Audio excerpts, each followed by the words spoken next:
back to Miami Miles. My name's Mickey. We're back in the GT3 RS, and if you've seen the thumbnail, you're probably asking yourself, why the f am I not in the 750? Well, that's because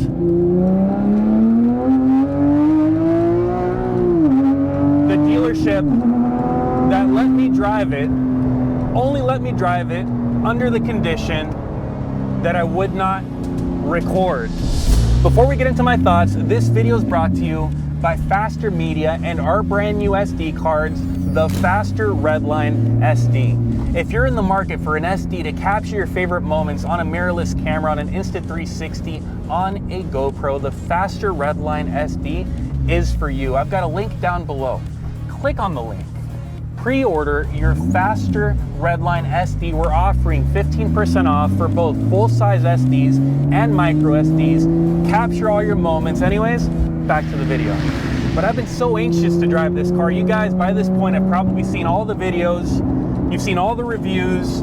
Everyone's talked about the new instrument pinnacle and all that bullshit, but I don't care. My purpose in driving that car to see if it held the jockstrap to the 765, and my findings were completely unexpected, because leading up to that drive, I had seen that Car Wow video where they raced a 720 and a 750, and I watched the 720 beat the 750 in the half mile. Now that's very disappointing because 720s have depreciated to like $230,000. So the question is, for 50% more money, is it worth it to buy the 750? Well, yesterday, I went for about a 20-minute drive in a 750S coupe. And from the moment I sat down in that car, my mind was blown. The quality of the interior is a level up even on my 765. The fit and finish, the fact that when you power on that car, you get no rattles. It feels like a car that's well put together, and that to me is the first McLaren that I've ever feel that way. But that's not what's most impressive. I feel like McLaren went to the lab, they made the 720 and the 765, and the 750 came out. Because when I went for a drive, the most shocking experience, apart from the interior, is how smooth the 750 is over bumps. The same roads that I drove my wife's Escalade over, it felt smoother, it felt more controlled. And that's a lot like the 720. The 720 was always renowned as this comfortable car. It was unbelievable, but when you got on boost, it was scary fast, but it was lacking some emotion between that comfort and speed. And that's where the 750S comes in. It bridges that gap because they gave it the 765's gearing. They gave it a fruitier exhaust note. When I say fruitier, it sounds immaterially different to the 765. They sound almost identical, and the pops and bangs in between shifts, those ignition cuts, are identical to the 765. The difference is, in the nuance between the 750 and 765, is that the 765 at all points is vibrating in your anus. It's trying to get you to put your right foot to the ground at all times, but the 750 has this reserved mode. And that doesn't mean that shit's boring, because it's not. The moment you put that car in sport, I left the suspension in comfort because I wanted to just enjoy that comfortable drive, but the moment I put the powertrain in sport, the car turned into 98% of the 765. It is unhinged. Through first, second, and third gear, I was hitting 85 miles an hour.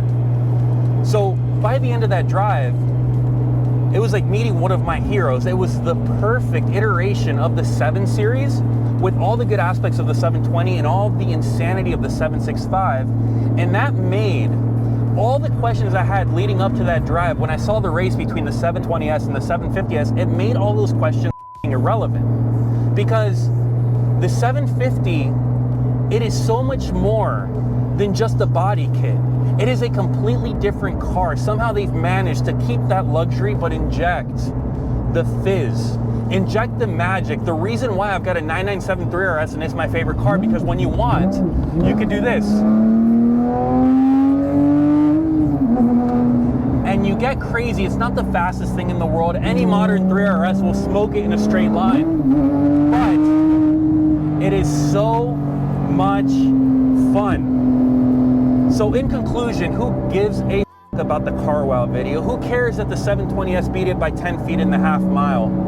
The car is so damn good that I would say it's worth the 50% premium on the price tag over a 720, given its interior, its ride quality, its insanity when you turn it up and you shift through those shorter gears. It is a masterpiece. McLaren killed it. McLaren killed it, and it helps that dealer told me they've got 23 allocations for the entire 3-year production run. I think that car is going to be very rare, and I think if you can get one, get your hands on it right away, because it's going to go down as one of the best cars of this generation. 750S, forget the reviews, forget the drag races, get your ass in the driver's seat and take it to Redline. Your mind will be blown. Anyways, guys, I hope you enjoyed that video. Go down below.